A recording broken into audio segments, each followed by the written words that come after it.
Center. We have change in our program. At 3 p.m. we'll have a press briefing of public activists and journalists who are representatives of new political parties. Among them Mustafa Nayem, Svetlana Zalishuk, and others. They are nominated for the candidacy to the Parliament of Ukraine. You'll get a chance to get acquainted with their vision and ideas that they will want to protect in the new parliament. And at the moment, we start our briefing with Colonel Andriy Lysenko, who is the spokesman for the Information and Analytical Center of the Council. 3 p.m. sharply, we will have another press briefing with the candidates of representing 5 new political forces. And right now, we start the series of our press briefings with Andriy Lysenko, the National Security and Defense Council Information Center spokesman, who will update us from the eastern Ukraine and the ATO zone. Прошу, пан Андрій.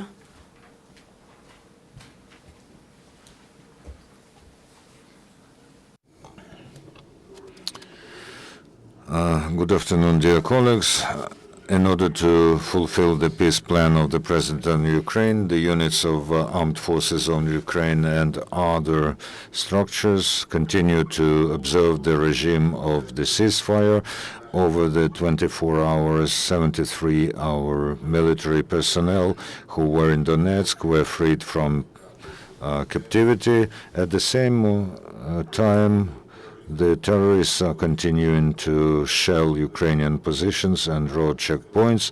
Over the 24 hours, the terrorists shelled positions and road checkpoints of anti-terrorist operation in the Donetsk region: Нижня Кринка, Малоорлівка, Гранітна, Кринична, Красногорівка, Мар'їнка, Старогнатівка, Авдіївка, Піски, Верхньоторецька, and Donetsk airport. And in Luhansk region, in Komishуваcha, Popasna, Shastya, and Zolote. The attacks of Russian mercenaries against Ukrainian positions units became more active in order to provoke our units and make them retreat from their positions. However, these actions are under control of the anti-terrorist center, and in case this is needed, our military repel the aggressor. During the battle on the 13th of September in the vicinity of Donetsk airport, Ukrainian military killed 12 militants and 2 tanks. Another tank was captured, and yesterday the ATO forces repelled the attempt of the breakthrough of militants from Yasinuvata Donetsk region and made the enemy retreat for several kilometers off the city. The militants were acting under the cover of artillery and Grad batteries. Yesterday at 4:30 p.m. to Russia through Dmitrievka, Dibrovka, 7 fuel tanks and 2 minivans returned. Staromykhailivka at the western outskirts of Donetsk and Patriotichne are controlled by terrorists. There were no clashes on the Ukrainian-Russian border. Yesterday, terrorists and Russian military shelled from artillery residential blocks in Kuybyshev and Kyiv districts of Donetsk. There are casualties among the peaceful population. As a result of this shelling, several residential blocks of flats were damaged. There were numerous fires. Yesterday, under this shelling, the representatives of the Special Monitoring Mission of OSCE were hit. They patrolled Kyiv district of Donetsk, and they had to terminate their work prematurely. Also yesterday from Donetsk, terrorists and Russian military shelled the village of Mar'inka, and also from mortars the eastern part of Sofiivka in Donetsk region. Local residents saw this. In Luhansk, in general, there is calm situation. However, the city is partially without energy and water supply. Stationary and mobile, landline and mobile telephony does not work. There's a acute deficit of medical workers in the city. Only 5 out of 60 ambulance brigades teams are working. In Mariupol of the Donetsk region, the United Forces of ATO continue to reinforce defensive positions and build fortifications. Volunteers and city residents help Ukrainian military.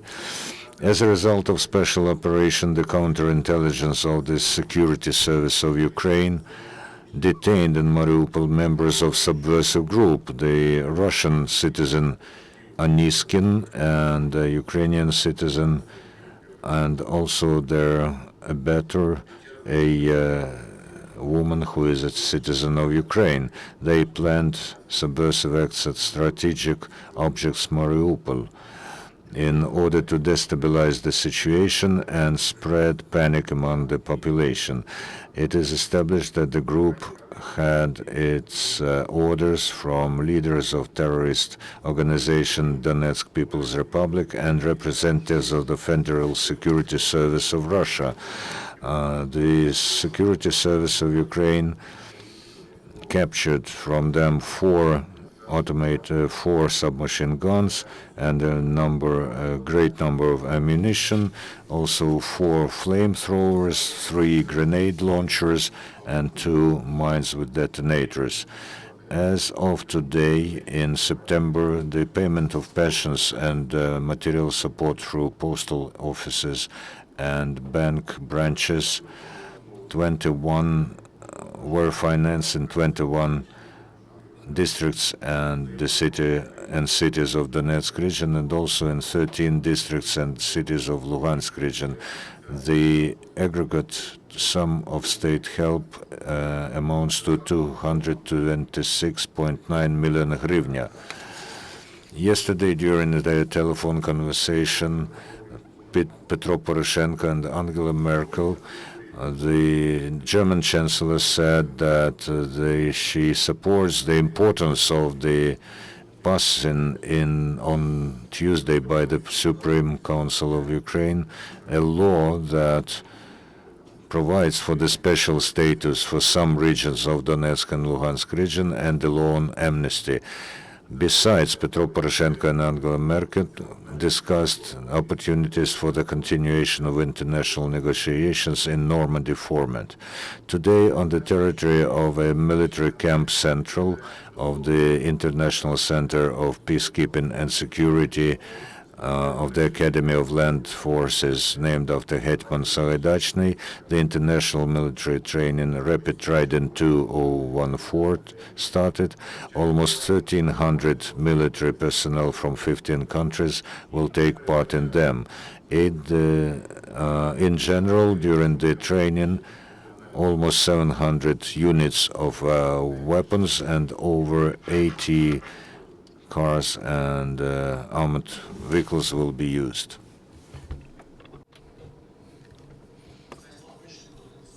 One plus one channel. Could you please tell us about the details of the fighting near Pisky and the airport? Is that right that Russian forces were in the rear? Our forces still maintaining the positions, and how many killed people are there? According to data from some sources, 3, from others 4. All the positions that were under Ukrainian forces are under Ukrainian forces.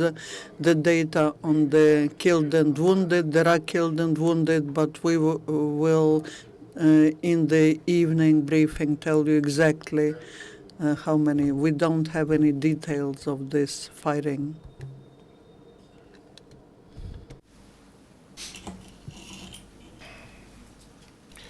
Al Pessin from Voice of America. Reports from the east of Ukraine yesterday, including a report from the OSCE monitors, indicated that some of these areas that were shelled were held by the separatists, which suggests that the shelling came from government forces causing the damage and the fires and the deaths that you were talking about. Can you say whether government forces fired into some of these civilian areas yesterday?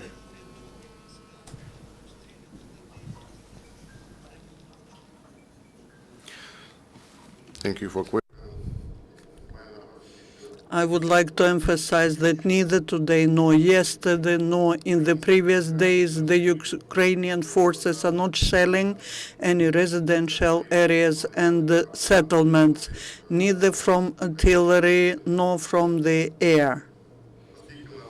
Because now we have the ceasefire, the flights of the military aviation are limited only to observing flights, and there are no shellings, especially when it comes to residential areas and settlements. We have the evidence from local citizens that the terrorists using the motor launchers and the systems like Grad, they are shelling the residential areas going to the suburbs. That is done especially in order to show that these are sort of Ukrainian forces, and they emphasize that. And they also are inviting the journalists of Russian Federation to show that these are the sharings from sort of Ukrainian military. They are putting the Ukrainian flags on this equipment, on the Grad systems, on the mortar batteries, or they are disguised as Ukrainian military, and for the camera they demonstrate that these are sort of Ukrainian forces, and they say that this is shelling by Ukrainian forces. Again, I would like to emphasize that Ukrainian military are at their positions. They do not move towards the cities and settlements. They just repel the attacks, and they observe the ceasefire.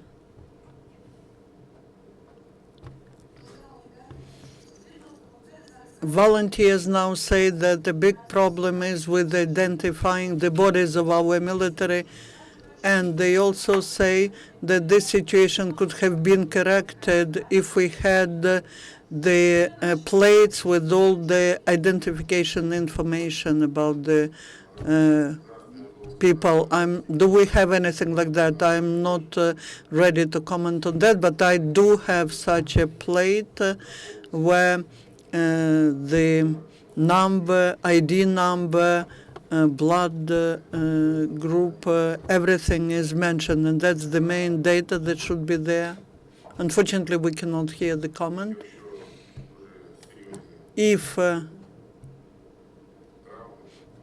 wounds are very serious, it may happen that the plate could be, unfortunately, in some other place. I know that American military have a duplicate of that. They have it on the left hand and on the breast. We don't have that. And there's information that from Ilovaisk, not everyone left Ilovaisk, that in the field of the corn, our soldiers are eating corn basically, and they are offered to surrender, but they do not surrender. They say that there are 180 bodies of those who were killed, and they want to bury them. Do you have any information about them? 3 guys managed to leave this area, and that's information from them. Do you have any contact with these guys? If possible, please give us these contacts, and we will specify, then we will learn. What is the information from Galatea, I believe, about Tulpan motor launcher that is charged with nuclear charge? I know that this information was given by his advisor, and he said that these motor launchers are used, and they may fire these nuclear charged motors. They may have it. Euronews in English.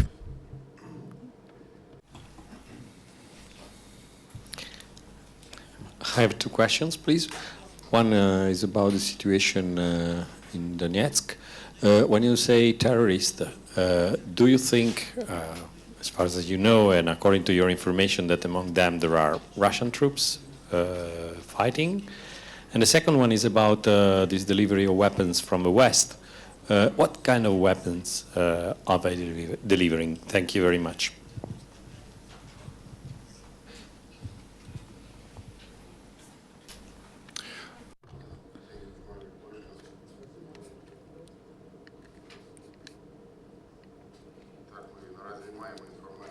Yes, we do have information that in Donetsk there are both terrorists and military of Russian Federation. Not just in Donetsk, there are there. We do not have exact number. We also have information that they have not stopped supporting groups of terrorists, but we also have information that local citizens who first were supporting the terrorists and combatants, they are now leaving their troops, and they are trying to, they are giving up weapons, surrendering, and they are doing it with care. So that they are not sent to these so-called punitive battalions. And as to the weapons, we don't have information about what type of weapons, when and how many, and when may they arrive. By the way, I can tell you that the most armaments we are receiving from the East. And many people are imprisoned here, are seized here, and we use their weapons. Can you confirm the information about hostages? 73 hostages were liberated. I mentioned that in the beginning. 73, yes. Any other questions? 1+1 channel. Our equipment which participates in ATO, before participating in battles, does it undergo any type of testing? Yes, any type of equipment which is sent to the zone of ATO is first serviced by a special repair team. They undergo testings, and then they are sent only to the center of ATO, and from there to the places. In the battle near Pisky, out of 4 tanks, only 1 was working. In 3 others, there were no ammunition, and they were not operating. Once they didn't have ammunition, that meant that the tank just used all the ammunition, and they're waiting for the additional supply of ammunition. That doesn't mean that this tank is out of order. Okay, thank you. Then the next press briefing of Mr. Lysenko will be at 5 o'clock.